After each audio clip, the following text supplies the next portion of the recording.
4 जादूगरनियां थी जो सुंदर नव युवकों को अपने जाल में फंसाकर उन्हें अपना बंधी बना लिया करती थी।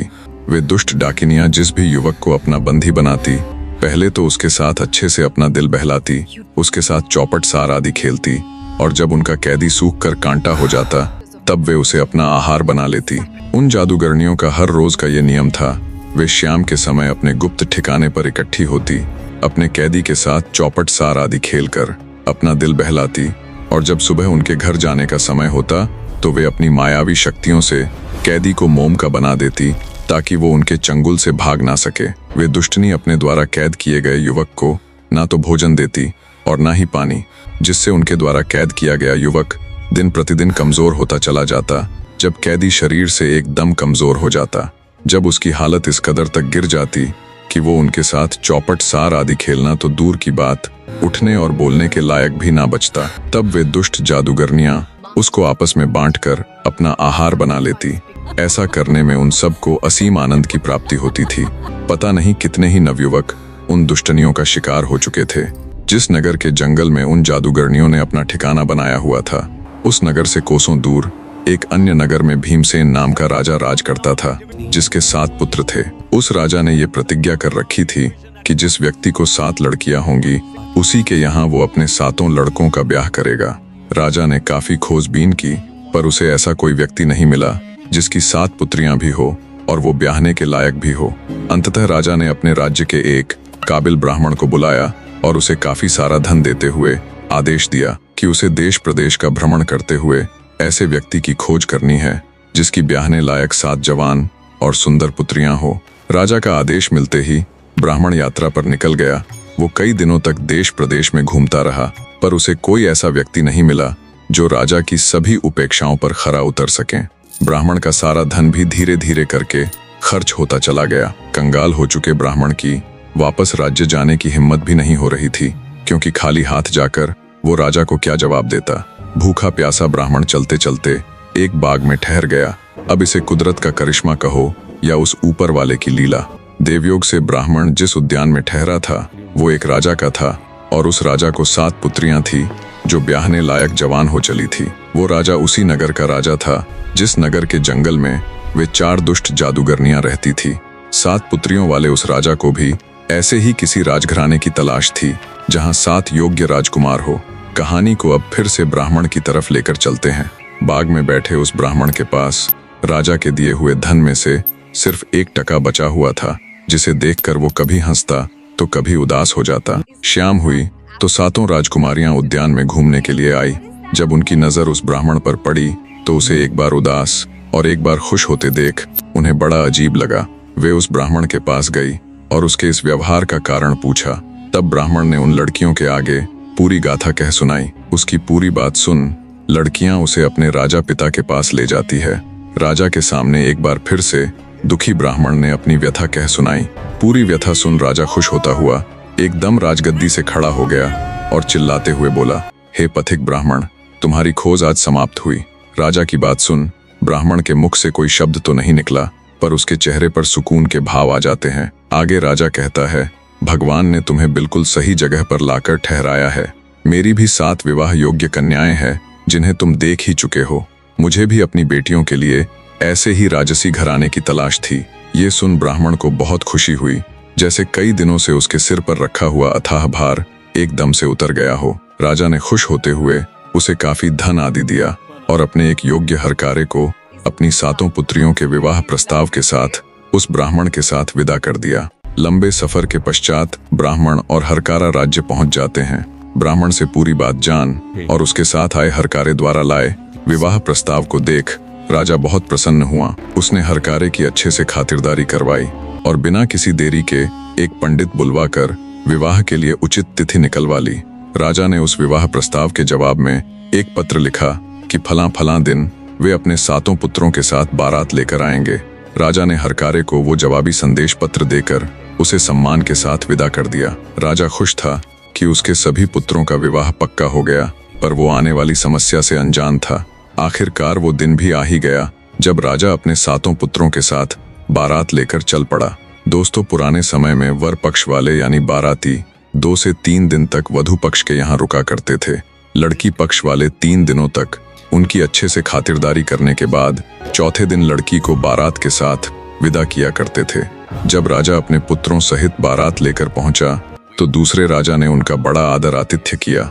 शाम हुई तो सातों राजकुमार उस राज्य को देखने के लिए अपने अपने घोड़ों पर सवार होकर घूमने निकल पड़ते हैं। घूमते हुए उनमें सबसे छोटे वाला राजकुमार उनसे अलग हो जाता है।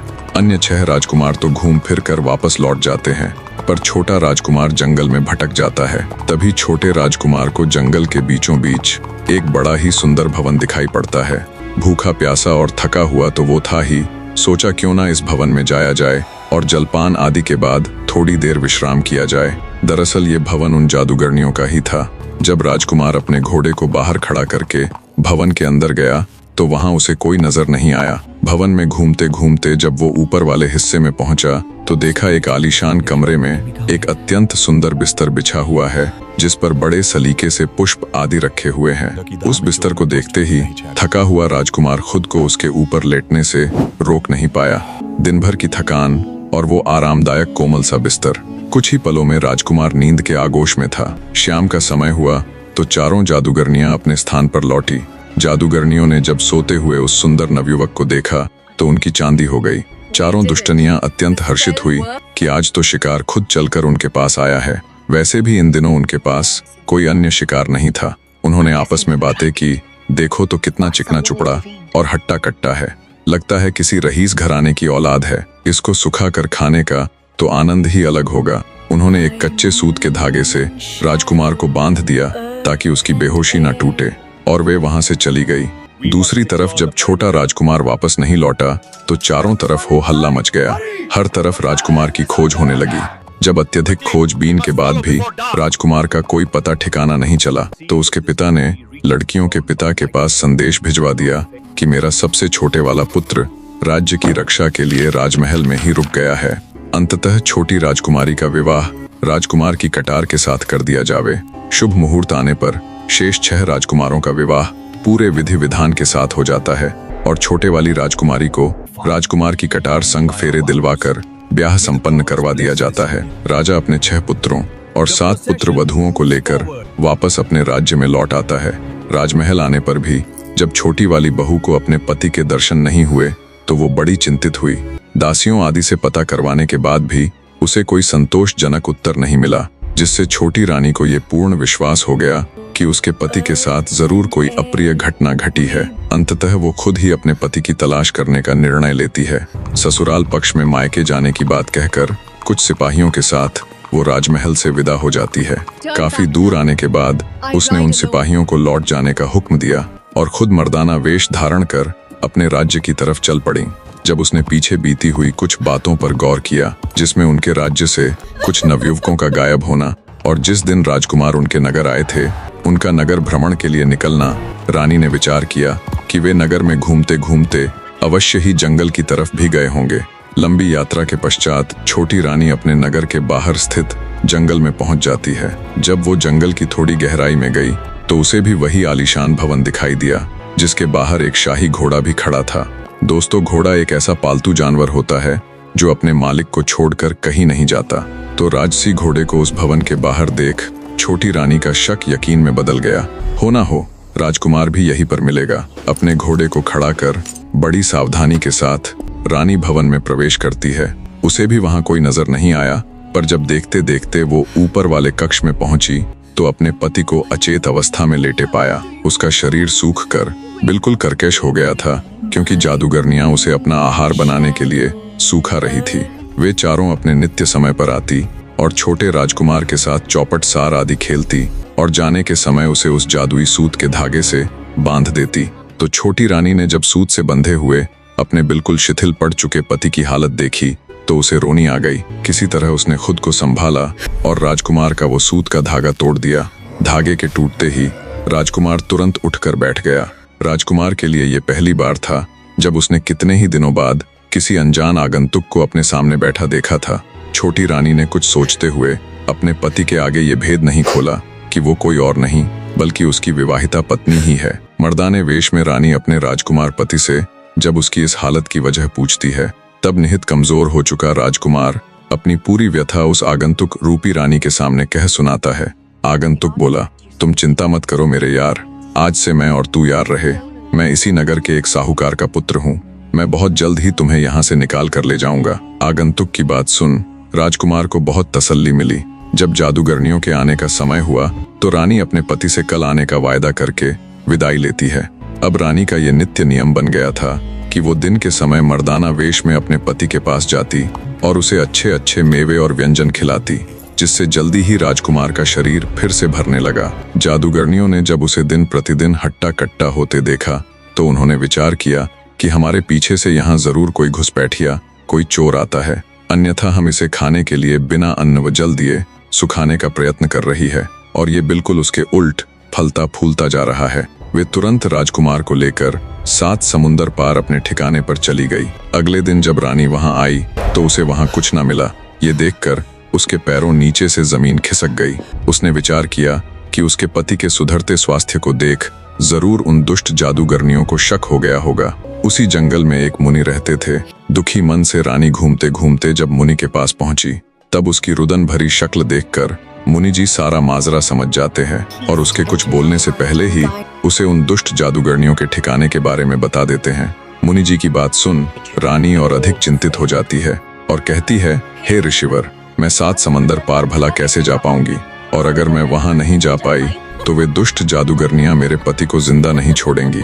हे महाराज, अब आप ही मेरी मदद कर सकते हैं। तब मुनि जी बड़े ही शांत स्वर में बोले, घबराओ मत बेटी, मैं तुम्हें एक ऐसा लेप दूंगा जिसे पैरों पर लगाने के बाद तुम समुद्र के पानी के ऊपर चल सकती हो। न केवल वो लेप तुम्हें डूबने से बचाएगा बल्कि तुम्हारी चलने की गति को भी कई गुना तेज कर देगा, जिससे तुम दिनों के सफर को घंटों में तय कर पाओगी।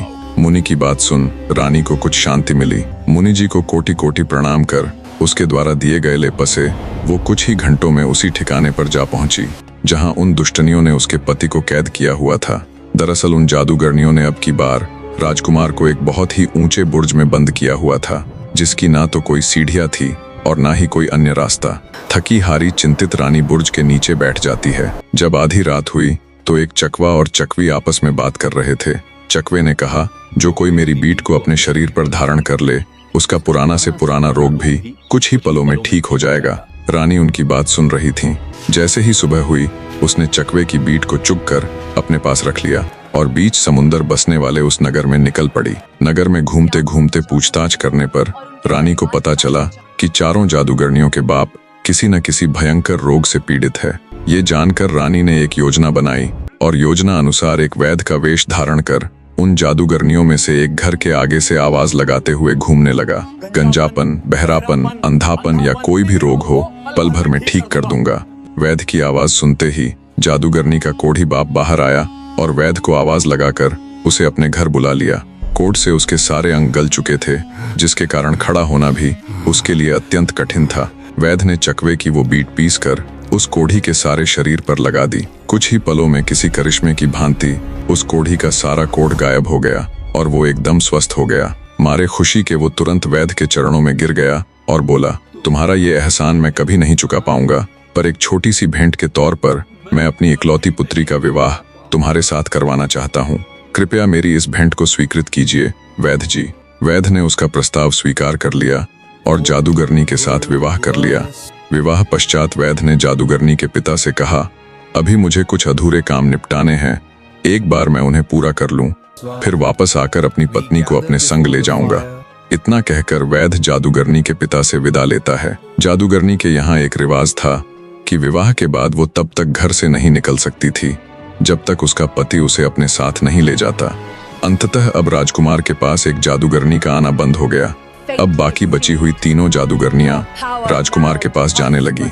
उनमें दूसरी जादूगरनी का पिता अंधा, तीसरी का बहरा और चौथी जादूगरनी का पिता गंजा था। वैद्य ने एक एक करके तीनों के पास जाकर उन्हें उनके रोगों से मुक्त कर दिया। वो जिस जिस जादूगरनी के पिता का रोग ठीक करता गया उसने उसके साथ अपनी लड़की का विवाह कर दिया।